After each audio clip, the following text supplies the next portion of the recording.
مشاهدي الأفاضل، طيب الله أوقاتكم أينما كنتم بكل خير. أحييكم وأقدم نشرة أخبار المساء من الفضائية الإرثية أستهلها بالعناوين. مجلس الإقليم الجنوبي يعقد اجتماعه العشرين. مركز التدريب المهني في ساوة يعمل على رفع الكفاءة. تنظيم الأسبوع الثقافي الرياضي في مدارس حلقات. الشرطة الإسرائيلية تقتل منفذ هجوم تل أبيب الذي أسفر عن مقتل شخصين. لبنان يتوصل إلى اتفاق مبدئي مع صندوق النقد حول خطة مساعدة. وفقدان سفينة قبالة سواحل تايوان وتحطم هليكوبتر متجهة لتايبي. السلام عليكم ورحمة الله. عقد مجلس الإقليم الجنوبي اجتماعه الدوري العشرين يوم 7 من إبريل في مدينة مندفرة. وقال رئيس المجلس الأستاذ ولداي قبرو في الكلمة التي ألقاها إن بناء اقتصاد وطني قوي وإحلال العدالة الاجتماعية والبرامج التنموية والأمنية وضمان الأمن الوطني والاستقرار من القضايا الكبيرة التي يجب العمل عليها. وذكر أهمية الدورات التدريبية التي نظمتها إدارة الإقليم الجنوبي لأعضاء قسم التنمية المعمارية والتحصيل الضريبي لتقديم خدمات جيدة، مناديا لتنظيم دورات تدريبية في المجالات الأخرى.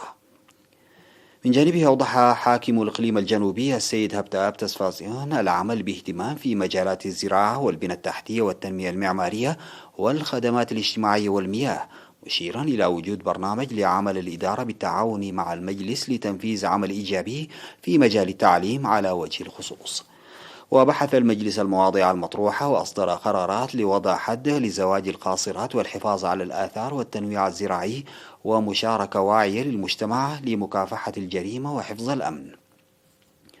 ودعا المجلس لبدء عمل الحافلات الخاصة بإجراء الرقابة الجيدة عليها لتخفيف مصاعب المواصلات وتوسيع استخدام موقد الحند وتعزيز المشاركة الشعبية لتنفيذ قرارات وتوصيات المجلس.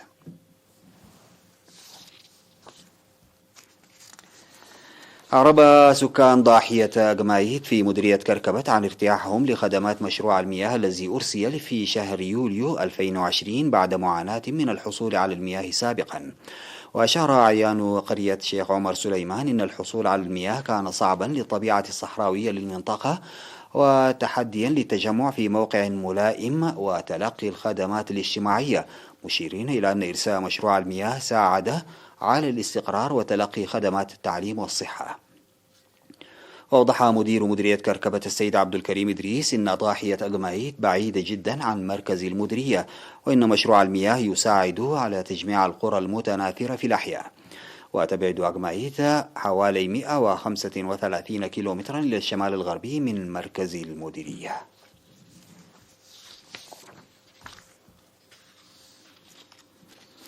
أفاد مدرسو وطلاب مركز التدريب المهني في ساوة تطور التدريب في المركز الذي افتتح عام 2007 بفضل الاستثمار الكبير للحكومة في القدرات البشرية والمعدات.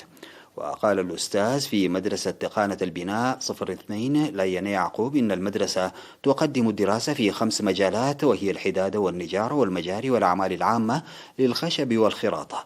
وقد أسهمت معدات التدريب التي أدخلت عام 2017 في كفاءة التدريب المقدم. وذكر مدير مدرسة تقانة البناء 01 الأستاذ نقاس كفلي إن المدرسة تقدم الدراسة في 6 مجالات، هي الميكانيكا وأعمال البناء وصيانة الكمبيوتر ونظام الشبكة والكهرباء والإلكترونيات وإدارة الممتلكات وصيانة المبردات. وأوضح الطلاب أن معدات التدريس الحديثة ساعدتهم على تلقي الدراسة الجيدة. ويضم مركز التدريب المهني في ساوة مدارس تقانة البناء الأولى والثانية ومدرسة التجارة والإدارة، وخرجت إلى جانب متلقي التدريب 914 في الدفعة 13 خرجت أكثر من 23 ألف طالب وطالبة.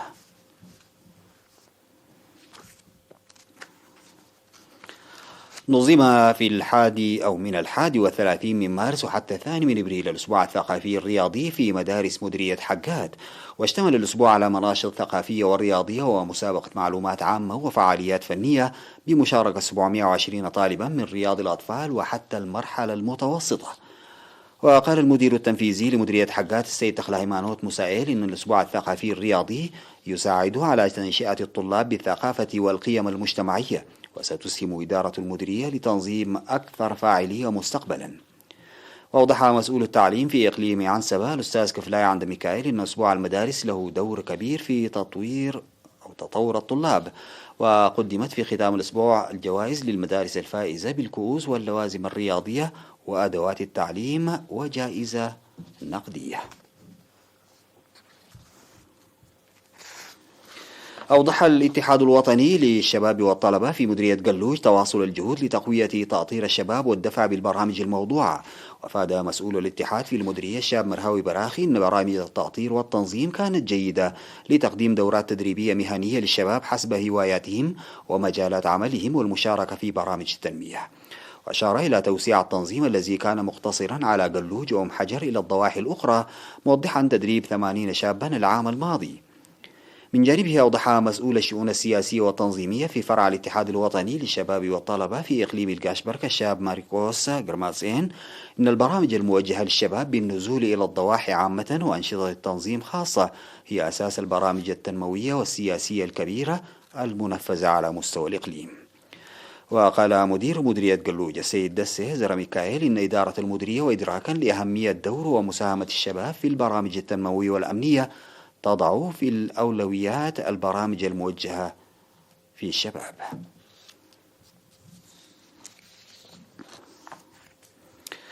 نتوقف سادتي مع فاصل قصير وأعود لمواصلة الأخبار.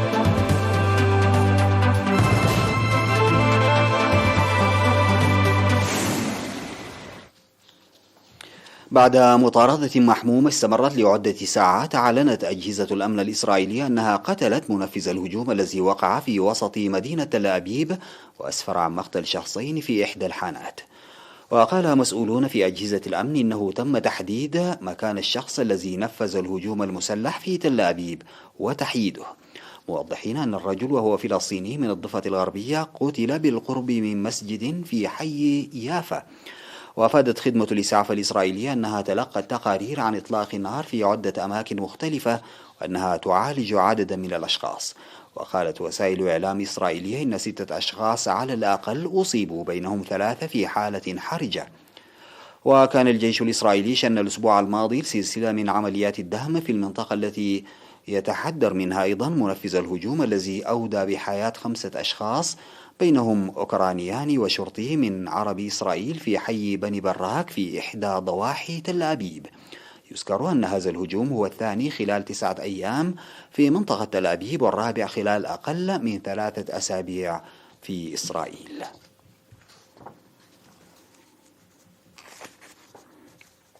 أشار صندوق النقد الدولي توصله إلى اتفاق مبدئي مع السلطات اللبنانية على خطة مساعدة بقيمة 3 مليارات دولار على 4 سنوات.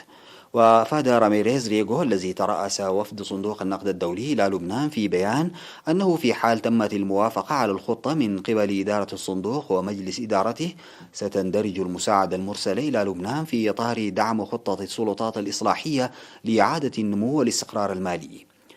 وتعليقا على هذا الاتفاق، اعتبر رئيس الوزراء اللبناني نجيب ميقاتي أن الإصلاحات التي يتضمنها الاتفاق مع صندوق النقد تعد بمثابة تأشيرة للدول المانحة لتتعاون مع بلاده الغارقة في انهيار اقتصادي منذ أكثر من عامين.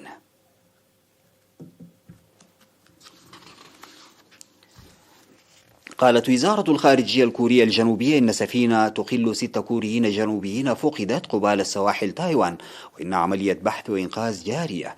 وقالت الوزارة إن السلطات التايوانية أبلغت حكومة كوريا الجنوبية أنها تلقت إشارات استغاثة من السفينة كيوتو 1، مضيفة أن جميع الأشخاص ال6 الذين كانوا على متنها مواطنون كوريون جنوبيون. وكانت السفينة التي ترفع علم سيراليون ويبلغ وزنها 322 طنا في طريقها إلى ميناء باتام الإندونيسي قادمة من مدينة بوسان في كوريا الجنوبية أثناء قطرها سفينة الخدمات كيوتو 2 التي تم العثور عليها في المنطقة. وذكرت الوزارة أنها شكلت فريق استجابة للطوارئ وأرسلت سفينة دورية وطائرات هليكوبتر لدعم عملية البحث.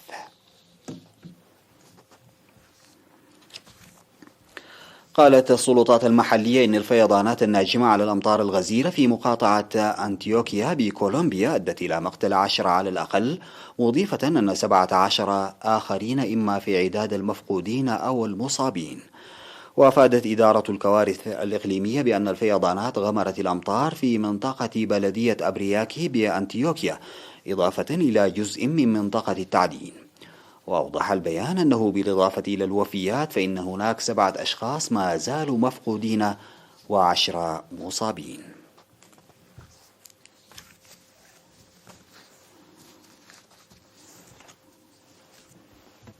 ختاما سيداتي وسادتي لنشرة أخبار المساء أعود فأذكر بعناوينها. مجلس الإقليم الجنوبي يعقد اجتماعه ال20.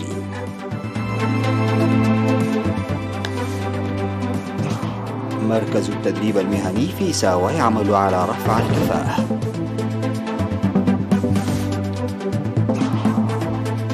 تنظيم أسبوع ثقافي رياضي في مدارس حقات.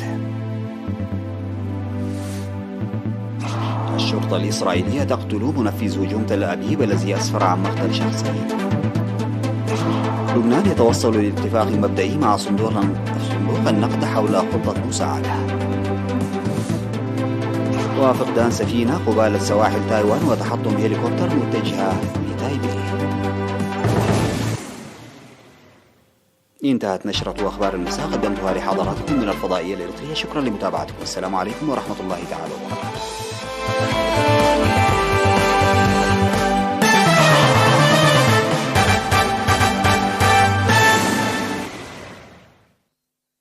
لسه سبورت نقدم تشع